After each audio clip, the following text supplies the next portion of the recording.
உலகின் எல்லா மதங்களிலுமே மந்திரங்கள் இருக்கின்றன. மந்திரம் இல்லாத மதமே கிடையாது.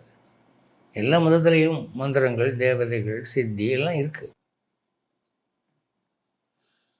ஆனால் இங்கே வைதிக மதத்திலே இவை எந்த வகையிலே அதிக சிறப்புடையவனமாக இருக்கின்றன என்பதை நாம் தெரிந்து கொண்டால்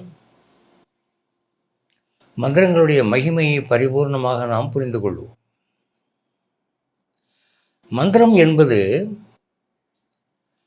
மனிதனுக்கும் தெய்வத்துக்கும் கடவுளுக்கும் இடையில் ஏற்பட்டுள்ள ஒரு ஏணி அல்லது பாலம்.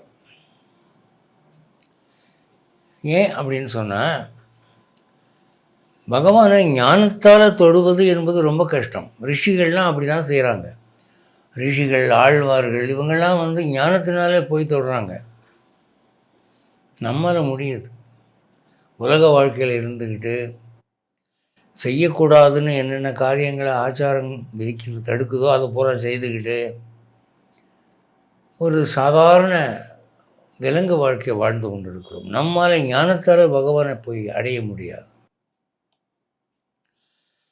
அப்போது சராசரி மனிதனுக்கு தெய்வத்தை ஞானத்தால் தொட முடியவில்லை என்னும்போது நாதத்தால் தொடலாம். கடவுளுக்கு நாத பிரம்மம் என்று ஒரு பெயர் உண்டு. அவன் ஒலி வடிவாக எங்கும் நிரம்பியிருக்கிறான். அதில் ஈஸியாக தொடலாம். பரம அஞ்ஞானி கூட தொடலாம், ஸ்டாண்டர்ட் இல்லாதவங்க கூட தொடலாம் என்று ரிஷிகள் கண்டார்கள். அப்போ நாம் ஒரு ரூமில் உட்காந்துக்கிட்டு ஒரு மந்திரம் ஜெபிச்சா அது பகவானுக்கு எப்படி தெரியும்னு கேட்டால், எப்படி காற்றும் இந்த வானொலியெல்லாம் பரவுதே அந்த நுண் அலையும் எப்படி எங்கும் பரவி இருக்கிறதோ அதுபோல பகவான் நாத வடிவிலே எங்கும் பரவி இருக்கிறான்.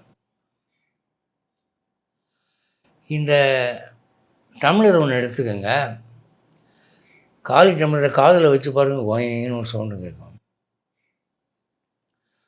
அதான் நாதபிரம்மம். அந்த ஒலி எங்கும் எப்பொழுதும் இருந்து கொண்டே இருக்கிறது.